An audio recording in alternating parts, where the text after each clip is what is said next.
জগন্নাথ মন্দিরে বহু বছর আগে যে পরিমাণ প্রসাদ বানানো হতো আজও ঠিক তত পরিমাণ প্রসাদই বানানো হয়। তবে আজকের সময় তো মানুষের সংখ্যা বেড়েছে, ভক্তদের সংখ্যা বেড়েছে, কিন্তু তারপরেও এই মন্দিরে প্রসাদ কখনো শেষ হয় না, আর নাইবা কখনো তা কম পড়েছে। এই মন্দির এক এমন মিস্টেরিয়াস মন্দির যাকে নিয়ে কোনো লজিক দেওয়ার আগে বিজ্ঞানীদেরও 100 বার ভাবতে হয়। আপনি নিশ্চয়ই এটি জানেন যে পুরীর মন্দিরের উপর দিয়ে কোনো প্লেন যায় না। আর আপনি কি জানতেন যে প্রভু জগন্নাথ দেবের মূর্তির ভেতরে একটি জীবিত হৃৎপিণ্ড লাগানো রয়েছে, যার মধ্যে আজও প্রাণ আছে? আর এটি তো কিছুই না, আজকের এই ভিডিওতে আমরা পুরীর জগন্নাথ মন্দিরকে নিয়ে এমন কিছু রহস্য জানাবো যেগুলি খুব ভয়ানক, যেগুলি শুনলে আপনি ভয় পেয়ে যাবেন। পুরীর জগন্নাথ মন্দিরের ভেতরে এমন এমন ঘটনা ঘটে যেটি বড় বড় নাস্তিকদেরও নিমেষের মধ্যে আস্তিক বানিয়ে দেবে।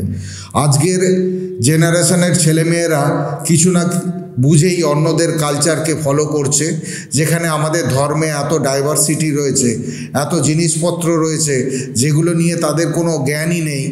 আমরা এই কথাটি ভুলে যাচ্ছি যে আমাদের ধর্ম, সংস্কৃতি, সভ্যতা, পরম্পরাকে প্রত্যেক কালে জীবিত রেখেছে এই পুরী মন্দির। বিশ্বপ্রসিদ্ধ, বিদেশের যে কোনো প্রান্তেই চলে যান না কেন, জগন্নাথ মন্দিরের ব্যাপারে সবাই জানেন। এই মন্দির পুরীস্থিত মন্দিরে প্রভু জগন্নাথ, প্রভু বলভদ্র ও মাতা সুভদ্রা দেবীর পুজো করা হয়। কিছু সময় আগে জগন্নাথ মন্দিরে রত্নভাণ্ডারকে খোলা হয়, যার মূল্য এতটাই বেশি ছিল যে এটি তো কিছু কিছু দেশের জিডিপির থেকেও বেশি হবে। আশ্চর্যের বিষয় হলো যে জগন্নাথ মন্দিরের রত্নভাণ্ডার এর সবকটি কক্ষকে খোলা সম্ভব নয়, কারণ কিছু কিছু বিজ্ঞানীদের কথায় তারা রত্নভাণ্ডারের যতটা ভেতর দিকে যাচ্ছিলেন তাদের তত বেশি ভয় হচ্ছিল, আর কিছু রহস্যময় আওয়াজও তারা কক্ষগুলির ভেতর থেকে শুনতে পাচ্ছিলেন, যেটি খুব ভয়ানক ছিল। রত্নভাণ্ডারের আরও ভেতরে যাওয়ার পর তারা সাপের আওয়াজ শুনতে পেতেন। কিছু মানুষ মনে করতেন যে এই সাপগুলি রত্নভাণ্ডারের সম্পত্তিগুলিকে রক্ষা করছে। বন্ধুরা, এই ভিডিওতে এগোনোর আগে আপনাদের কাছে ছোট্ট একটি অনুরোধ করব, ভিডিওটিকে একটি লাইক করে কমেন্টে লিখুন জয় জগন্নাথ। এই মন্দিরকে নিয়ে বিজ্ঞানীদের কাছে কোনো লজিক নেই। আজ আমি আপনাদের জগন্নাথ মন্দিরের 10টি মিস্টেরিয়াস ফ্যাক্ট সম্পর্কে বলবো, আর এই 10টি ফ্যাক্টসের মধ্যে একটি এমন ফ্যাক্ট রয়েছে যেটি আপনার জানা খুবই জরুরি।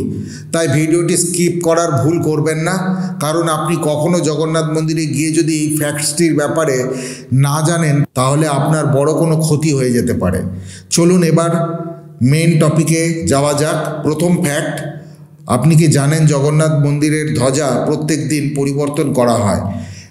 এখন আপনি ভাবতে পারেন যে এটি আর নতুন কি, তাহলে দাঁড়িয়ে যান, সম্পূর্ণ কথাটি শুনুন। এবার মহাপ্রভু জগন্নাথ মন্দিরের উচ্চতা 214 ফুট, যেটি খুব উঁচু হয়, কিন্তু যখন এই ধ্বজাকে বদলানো হয় তখন এই মন্দিরে ওঠার সময় সেবায়িতরা কোনো সেফটি বা কোনো দড়ি ছাড়াই মন্দিরের শিখরে উঠে যান। কেবলমাত্র জগন্নাথ দেবের নাম মুখে জোরে জোরে উচ্চারণ করেই তারা উঠে যান। এছাড়া যখন মন্দিরের শিখরে তারা পৌঁছান তখন বিনা চপ্পলে উল্টো হাতে উপরে ওঠেন। উল্টো হাতে, অর্থাৎ মন্দিরে ওঠার সময় তাদের মুখ মন্দিরের দিকে হয় না। আর ওঠার সময় দড়ি কেন ব্যবহার করা হয় না, এটি আজও এক রহস্য। আশ্চর্যের বিষয় হলো যখন তারা মন্দিরের শিখরে ওঠেন তখন উল্টো হাত দিয়েই কেন ওপরে ওঠা হয়, এবং যারা ওপরে ওঠেন তারা কোনো সেফটি ছাড়াই কেন ওপরে ওঠেন, তাদের কেন কিছু হয় না আজ পর্যন্ত? ওঠার সময় কেউ নিচে পড়ে যাননি। লোকেরা মনে করেন যে এটি প্রভু শ্রী জগন্নাথ দেবের কৃপা, এই জন্য আজ পর্যন্ত কারো সঙ্গে কোনো দুর্ঘটনা ঘটেনি। মন্দিরের ধ্বজা নিয়ে আরও একটি কথা প্রচলিত আছে, যদি মন্দিরের ধ্বজাকে প্রতিদিন বদলানো না হয় তাহলে মন্দির পরবর্তী 1800 বছর জন্য বন্ধ হয়ে যাবে।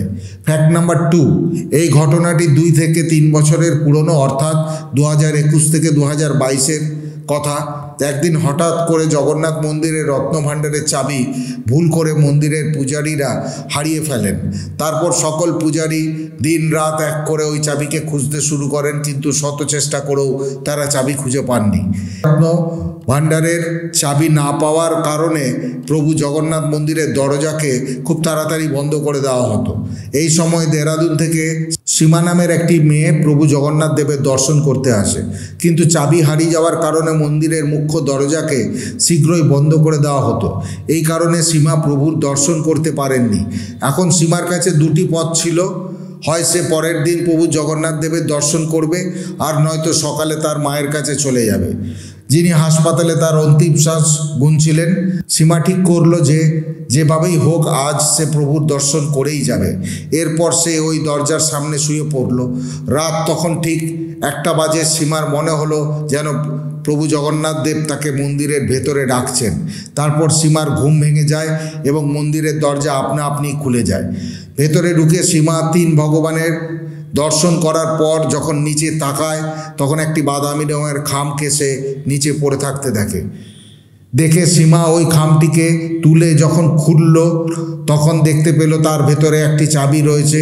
সেখানে একটি কাগজ ছিল যেখানে লেখা ছিল রত্নভাণ্ডারের চাবি। তারপর সীমা রত্নভাণ্ডারের এই কক্ষকে খুঁজে পায় এবং চাবির মাধ্যমে সেই রত্নভাণ্ডারের কক্ষকে খুলেও ফেলে। আর দেখতে পায় যে ওই কক্ষের ভেতরে সোনা রূপো আর হীরের মতো প্রচুর বস্তু রয়েছে এবং সীমা চাইলে সেখান থেকে কিছু পরিমাণ সোনা রূপো এবং হীরে নিয়ে তার মায়ের চিকিৎসা করাতে পারতেন। কিন্তু সে এমনটা করলো না। সে রত্নভাণ্ডারকে ওইভাবেই রেখে তার কক্ষকে চাবি দিয়ে বন্ধ করে সেই চাবি ওইভাবেই আবার রেখে দিল। তারপর সে সকালবেলায় দেহরাদুনে তার মায়ের কাছে চলে যায়। কিন্তু কাহিনীতে টুইস্ট এইবার আসে। সীমার কাছে তার মায়ের চিকিৎসার জন্য পয়সা ছিল না, আর এই কারণে সে খুব চিন্তায় ছিল। কিন্তু সে যখন হাসপাতালে পৌঁছায় তখন জানতে পারে এক অচেনা ব্যক্তি এসে তার মায়ের সকল চিকিৎসার খরচ দিয়ে গেছে।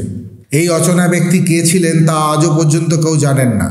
এখন প্রশ্ন হলো, তাহলে কি সত্যিই প্রভু জগন্নাথ দেব সীমাকে সাহায্য করেছিলেন, নাকি এটি একজন ব্যক্তি ছিল যিনি সীমার মায়ের চিকিৎসার জন্য সমস্ত খরচা দিয়ে যান? এটি আজও একটি রহস্য, এবং আজও আপনি যদি জগন্নাথ মন্দিরে যান তাহলে লোকের মুখে মুখে এই কাহিনী আপনি শুনতে পারবেন। ফ্যাক্ট নাম্বার 3, আপনি কি জানেন মন্দিরের উচ্চতা 214 ফুট হওয়া সত্ত্বেও এর ছায়া আজ পর্যন্ত কোনোদিনও দেখা যায়নি? হ্যাঁ, এই কথাটি 100% সত্য। আজ পর্যন্ত কোনো দিন বা কোনো সময়ই এই মন্দিরের ছায়া কোনো ভক্ত দেখতে পাননি। ফ্যাক্ট নাম্বার 4, উড়িষ্যার পুরীর সমুদ্র জগন্নাথ মন্দিরের খুব কাছেই রয়েছে, কিন্তু অবাক করার বিষয় হলো মন্দিরে একবার ঢোকার পর আপনি সমুদ্রের আওয়াজ আর শুনতে পারবেন না। আপনি যখনই দুয়ারে ভেতরে প্রবেশ করবেন তখনই ফ্র্যাকশন অফ টাইমে আপনি সমুদ্রের আর কোনো শব্দ শুনতে পারবেন না। এটি কি কোনো ম্যাজিক নাকি ভগবানের চমৎকার, সেটি আজও পর্যন্ত আমাদের কাছে একটি রহস্য। ফ্যাক্ট নাম্বার 5, আপনি এটি দেখে থাকবেন যে মন্দিরের উপরে পাখি বসে না, তাদেরকে ঘুরে বেড়াতে দেখা যায়। কিন্তু জগন্নাথ মন্দিরে আপনি এমন দৃশ্য কোনোদিনও দেখতে পাবেন না এই মন্দিরের ওপর পাখি বসেছে। এই মন্দিরের উপর না তো কোনো পাখিকে আপনি উড়তে দেখবেন, নাই বা এর চক্রের উপর কোনো পাখিকে বসতে দেখবেন। এটি নিজে থেকেই খুব আশ্চর্যজনক একটি ঘটনা, যেটি অন্য মন্দিরের থেকে জগন্নাথ মন্দিরকে আলাদা করে। তবে একবার এই মন্দিরের ভেতরে বাজ পাখি ও অন্যান্য পাখিদের উড়তে দেখা গিয়েছিল, আর তারপরেই পৃথিবীতে নেমে এসেছিল মহাপ্রলয়। তাই পূজারীরা মনে করেন যে যখনই পৃথিবীতে কোনো মহাপ্রলয় আসতে চলেছে তখন জগন্নাথ মন্দিরে কিছু অ্যাবনর্মাল ঘটনা ঘটে, যেটি সচরাচর মন্দিরে ঘটে না। আর আপনি কি এটি জানেন যে জগন্নাথ মন্দিরের এলাকাকে নো ফ্লাই জোন বলা হয়? এর ওপর দিয়ে কোনো প্লেন বা হেলিকপ্টার কখনোই ওড়ে না। ফ্যাক্ট নাম্বার 6, প্রভু জগন্নাথ দেব, বলভদ্র এবং সুভদ্রা দেবীর মূর্তি, যেটিকে জগন্নাথ মন্দিরে পূজা করা হয়, তার ভেতরে একটি জীবিত হৃৎপিণ্ড রয়েছে। হ্যাঁ বন্ধুরা, মন্দিরের পূজারীরা এমনটাই মনে করেন। এমনটা বলা হয় যে 12 বছর অন্তর যখন নতুন মূর্তি বানানো হয় তখন পুরনো মূর্তি থেকে হৃৎপিণ্ড বার করে নতুন মূর্তিতে স্থাপন করা হয়। চমকে দেওয়ার কথা হলো, যখন পুরনো মূর্তি থেকে নতুন মূর্তিতে হৃৎপিণ্ড লাগানো হয় তখন গোটা পুরীতে পাওয়ার সাপ্লাই কেটে দেওয়া হয় এবং এই কাজটি অন্ধকার ও অত্যন্ত গোপনীয়ভাবে করা হয়। আর মন্দিরের পূজারীরাও ওই সময় নিজেদের চোখে কাপড় বেঁধে তারপরেই ভেতরে ঢোকেন। এখন প্রশ্ন হলো, তাহলে কি সত্যিই জগন্নাথ দেবের ভেতরে এই হৃৎপিণ্ড রয়েছে, নাকি এটি কেবলমাত্র একটি লোককথা? আপনার কি মনে হয়? আপনাদের মতামত অবশ্যই কমেন্টে জানাবেন। ফ্যাক্ট নাম্বার 7, আপনি যদি জগন্নাথ মন্দিরে যাওয়ার কথা চিন্তা করেন তাহলে এই কথাটি আপনার জানা অত্যন্ত জরুরি। হ্যাঁ বন্ধুরা, এটি আপনি না জানলে বিপদে পড়তে পারেন। তাই খুব মনোযোগ সহকারে এই ফ্যাক্ট নাম্বার 7টি আপনারা ধৈর্য ধরে শুনুন। জগন্নাথ মন্দিরকে পৃথিবী লোকের বৈকুণ্ঠ মানা হয়, যার একবার দর্শন করলে মানুষ চিরকালের জন্য পাপমুক্ত হয়ে যায়। পৌরাণিক কথা অনুযায়ী জগন্নাথ মন্দিরে জগন্নাথ দেবের দর্শন করা মাত্রই লোকেরা পাপমুক্ত হয়ে যাচ্ছিল। আর তখন অসাধু ব্যক্তিরাও এই কৌশলকে কাজে লাগিয়ে তারা পাপমুক্ত হয়ে যেত।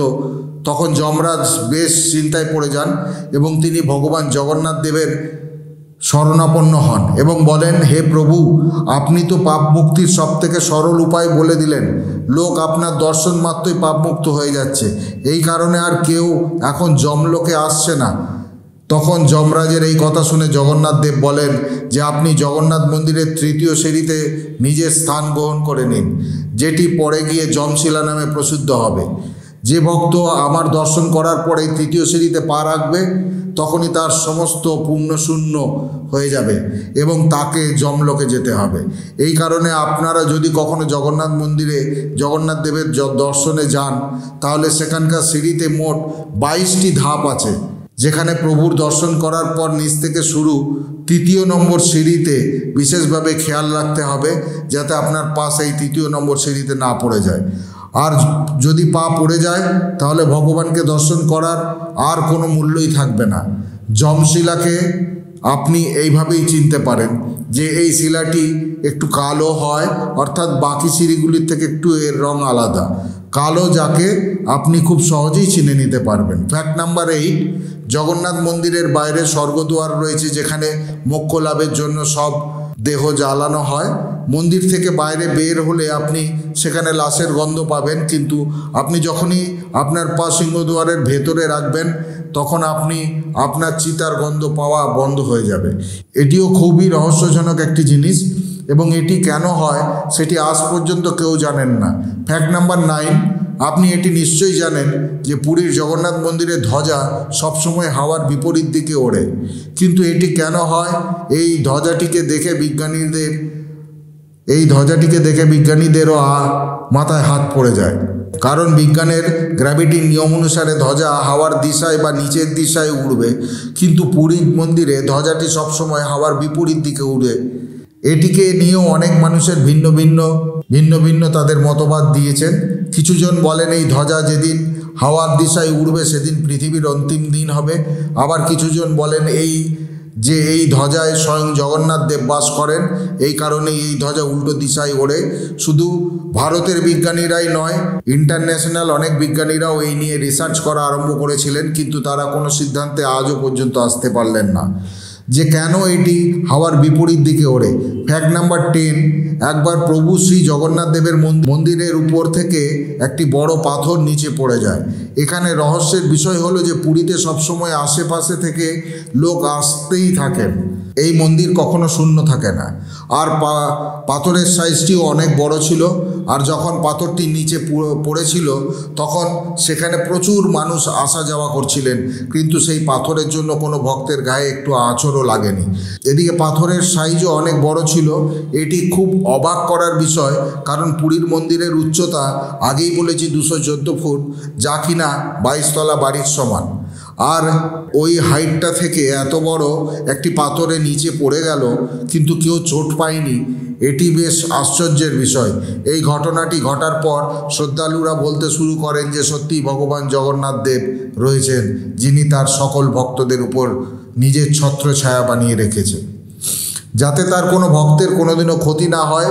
বন্ধুরা, জগন্নাথ মন্দিরকে নিয়ে আরও অনেক রহস্য রয়েছে, যেটি একটি ভিডিওর মাধ্যমে তো বলা সম্ভব নয়।